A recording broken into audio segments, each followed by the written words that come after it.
sehat semuanya, dimanapun Anda berada, terkhususnya di Kepulauan Mentawai.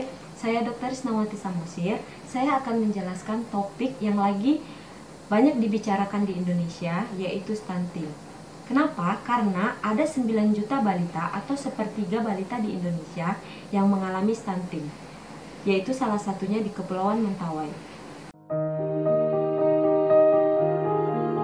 Stunting yaitu gangguan pertumbuhan pada anak, yakni anak tumbuh lebih pendek dari teman seusianya.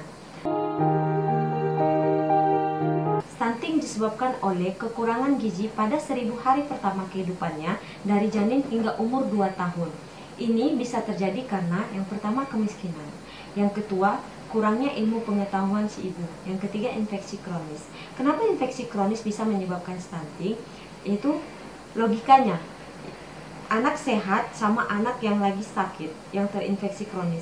Anak sehat ini membutuhkan gizi berbeda sama anak yang sakit. Anak yang sakit ini lebih banyak membutuhkan asupan gizi karena adanya infeksi di dalam tubuhnya.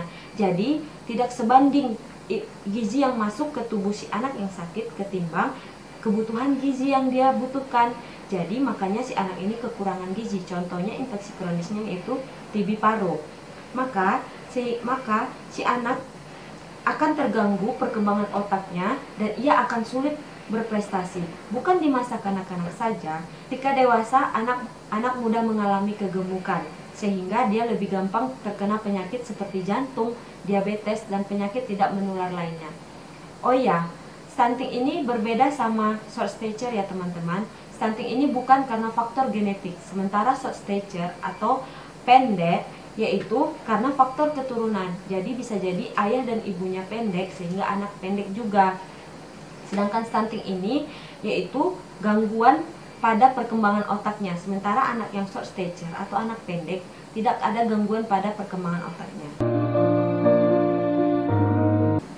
Oh ya teman sehat, jangan khawatir, stunting bisa dicegah loh dengan cara memastikan kesehatan dan kecukupan gizi pada 1000 hari pertama kehidupannya dimulai dari janin hingga umur 2 tahun. Ini bisa dicapai bila pada saat hamil, ibu hamil makan makanan bergizi, terutama yang bersumber protein hewani. Ibu memberi ASI saja selama 6 bulan. Lanjutkan dengan memberikan makanan pendamping ASI yang jumlah frekuensi dan keberagaman yang cukup. Harus tinggal di lingkungan yang bersih serta yang menggunakan jamban sehat. Supaya kondisi ini terwujud, pemerintah dan dinas kesehatan harus bekerja secara optimal dengan cara menjadikan posyandu sebagai sarana pendidikan gizi dan tempat pemantauan tumbuh kembang balita. Melatih petugas kesehatan dan para kader untuk mendidik masyarakat agar ibu rajin memeriksakan tumbuh kembang anak sesuai grafik KMS atau tidak. Memberi tablet penambah darah serta vitamin A dan obat cacing pada balita. Mendidik masyarakat agar menggunakan air bersih dan dapat mengolah air minum dengan aman. Jika ini sudah terwujud, angka stunting akan turun dan pertumbuhan ekonomi akan meningkat. Jadi, siapapun Anda, baik itu pemerintah, baik itu anggota DPR, petugas kesehatan, tokoh agama, tokoh masyarakat, serta orang tua, mari kita sama-sama berperan aktif untuk mencegah stunting, terutama dan terkhususnya di Kepulauan Mentawai. Mari kita sama-sama mencegah stunting di bumi Sikere untuk menciptakan anak-anak unggul Indonesia. Nah, teman-teman sehat, itulah penjelasan tentang stunting. Bagi teman-teman sehat yang belum mengerti atau ada yang mau bertanya serta memberikan kritik dan saran, boleh ya tulis di kolom komentar. Dan jangan lupa like, comment, subscribe, dan share ke teman-teman sehat yang lainnya agar mereka mengerti apa sih tentang stunting.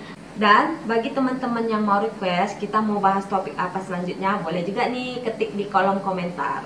Baik teman sehat, itu dulu. Sampai ketemu di video selanjutnya.